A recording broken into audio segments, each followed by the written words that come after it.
Russell Westbrook. What a transition. was benched at the end of the Lakers' loss to the Pacers on Wednesday night.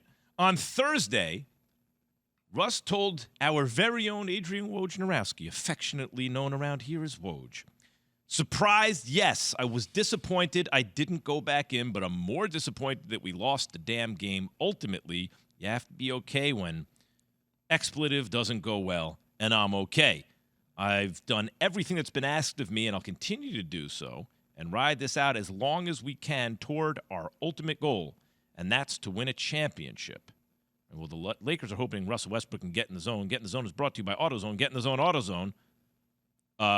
Key, what do you think of what Russ had to say to Woj? Well, it's frustration, right? It really is. He had high hopes that his first year in L.A. would be, different than what he's been playing. He hasn't played well at all. He would be the first to tell you that. He's not happy about it. He thought he was coming home and to a great homecoming, and things would be different this time of year. And so when you look at it, accepting what has happened is your first step. And Russ has accepted the fact that he was benched. He understands why he was benched. And from what I understand in speaking with him is that he's going to do better so that it doesn't happen again. And next time around, he's going to try to work on certain things on the defensive end and understanding. And he understands that this is his first time playing with the players that he's played with. So he's not overly panicked about it, and I don't think we should be. We shouldn't get overly panicked until we really know that the Lakers are completely out of it. Yeah, I've been preaching patience with the team, and Russell Westbrook, by the way, is my favorite player. I'm not saying he's the best. He's because of what he brings every night. You never get cheated. And that reaction that Key just described does not surprise me, right? That he took it that way. But something about the quote, Jay, makes me feel like actually there is a danger that the Lakers won't be patient. Well, that's a great thing, isn't it? It's sometimes I feel like at all of our lives in some juncture, when you keep rising and you do well, like you're going to get hit with adversity. And how you decide to handle that means something. And I think for Russ, this has followed him. Yesterday I was in First Take, and Stephen A. and I were talking about it. Stephen A. went down this list of all the players that Russell Westbrook played with and was like, none of these equated to a championship. And I was like, you know what, Stephen A., you're right. So is there extra pressure on Russ? Yeah, that's what probably made him call Woj and be like, hey, look, Woj, I didn't talk to the media. Here's what's going down. But I think that can work for them. This team needs a kick in the ass, man. They need it. They need somebody to say, this is mine. We need to own it. This roster is not great. The only way they are going to pull out of the trenches, and not until they're out of it, they need to be at the top of the Western Conference, and they need to start playing better basketball. The only way they can do that, it starts with Anthony Davis and his butt being back on the court and playing.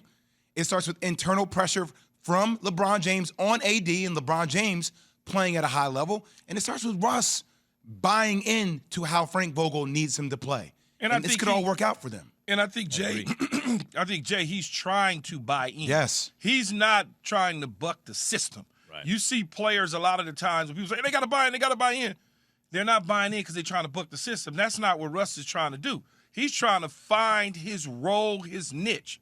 And it's just so happened that he's trying to find it at a time when Anthony Davis is not on the floor. When Anthony Davis is there, it's a different basketball team. No matter how people joke, we joke about Anthony always being on the bench hurt or something's wrong with him.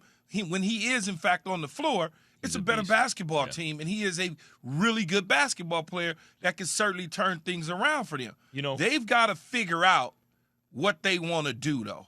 What is it that they want to be moving forward? Something that we haven't talked about and we'll talk about, I'm sure, going forward is also you got to have the right personalities. The one thing about AD is he can be a little bit passive or not really have an alpha personality. That works well with Russ. Because the way AD challenged LeBron to play better defense when he got there, Russ can challenge AD when they're all playing together. LeBron is going to be controlling the whole situation. I like the fit of the personalities together. I do too. It's just when you want somebody, Key, to play different after they played one style that has led them to crazy success for 14 years. It's not going to happen, though, Jay. What do you mean?